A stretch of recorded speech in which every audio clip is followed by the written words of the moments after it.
Voice newspaper. Yeah. Ben TV. Yeah. Nuffinlong. ABN radio. To the world. A whole lot. A whole lot, mate. A whole lot. You ain't fought here for a year since you beat Andy Keats. Is that how long it's been? Yeah. You fought 9 times in 2 years. Gotta start. Busy fighter. Yeah. You know, that's what I'm in the game for. I want to be really busy, especially at the start of your boxing career. You know, you got to fight often. Now I believe I'm at the stage where I can start fighting less now. After my Scarpa fight, that was my first ever 12-rounder. So the camps are so different when you're fighting for a 12-round fight than when you're fighting for a 4 or 6-round fight.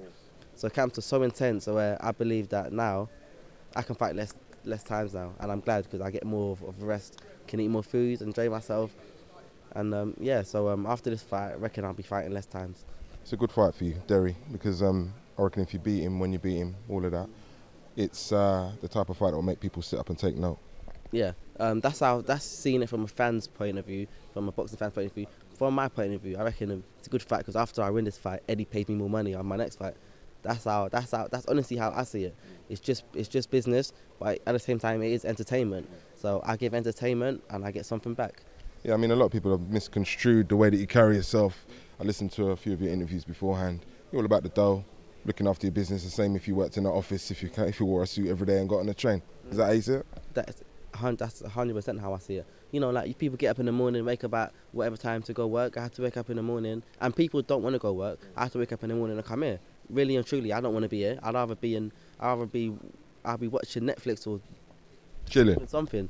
So yeah, so it's just work. I think I want to get up in the morning at 6:30 a.m. and go and run hills in the cold. Like I don't want to do any of that stuff. It's just work. So when I say things like that, and people look at it, you shouldn't have said that, or that's wrong. Like no, you think that's wrong, then you don't go to work and see how good your life ends up. Like everyone goes to work to get paid, or you go to work and don't get paid for it. And let's see if you're still going to be going there. You had 5 fights last year. Are you hoping to be as busy this year? Nah, not at all. 3 fights this year would do me. 3 fights at most. 3 fights. Targeted anybody? Nah, I don't really care, to be honest. Don't really care who's on the outside of the ring. It's just business, like I said. That's what it is. I don't really care. So what's the route to the money then? Because if it's just business, you must have identified a route that's going to take you to the big check quickest. Route to the money is excitement. It's not even a belt, I'd say. It is the belt a bit, but I say it's about making big fights. You know, the main event on this card isn't even a title fight, so it's just about getting big fights. You know, the bigger the fight, the bigger the purse. And it's just about getting big fights, to be honest. So let me get this straight. You're in a position after this fight to negotiate a new contract with Matchroom with Eddie. Is that right? Not a new contract. On my next fight, we'll do a fight-by-fight thing, and you know, we'll talk about who I'm fighting next, how much I get paid, and we're all good. You know, me and Eddie are not even on contract. You know, everything is just all verbal, but we just sit down and make an agreement. Well, Eddie and my manager sit down and make an agreement. I get the phone call. I'm like, yeah, cool, and that's it. If you're all about the dough, how long do you see yourself in this game? 25? What do you reckon? Honestly, I don't know. Who knows? After a few fights, I might not even be doing this no more. I might want to branch out and do something else. Or like MMA? Nah, probably not a sport. Probably something else. What, do something with the money? Yeah, start something. I'll probably get on TV doing something else. I'll get into modelling. I wanted to get into it. I spoke to my coach, yeah, because like the only thing you're gonna be modelling is crash helmets. So he totally broke my heart, and from then my confidence in the modelling thing has kind of gone down. I wouldn't give up on it yet. You know, I ain't gonna give up yet. You never know. There could be avenues. Listen, my last couple of questions, because I know you want to go back to this press conference. You're from Hackney, right? There's a lot of people like yourself who have tried boxing, who ain't been able to galvanise the fans, the support. Is this your way of doing it? Yeah, it is.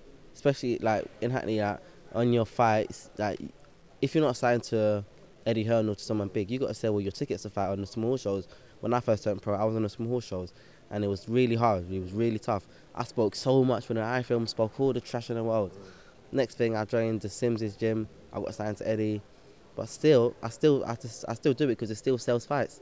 But like in Hackney, a lot of people haven't really got that much dough to buy tickets and all that. So you know, like you got to do something. Whereabouts in Hackney you from? From Homerton. Homerton. Yeah. It's all going off around there, isn't it? It is. It is. You know, Hackney's a good area. You know, so I was born and raised, and you know, Hackney's a good area, man. Gotta put your ends on the map, mate. I don't hear you talk about it too often. Yeah, you know, me talking about Hackney isn't really gonna get me paid, but me talking about knocking out this guy, Derry Matthews, that's what's gonna make the fight bigger. So, yeah. Say no more. Good luck with that. We'll speak soon, yeah? Thank you.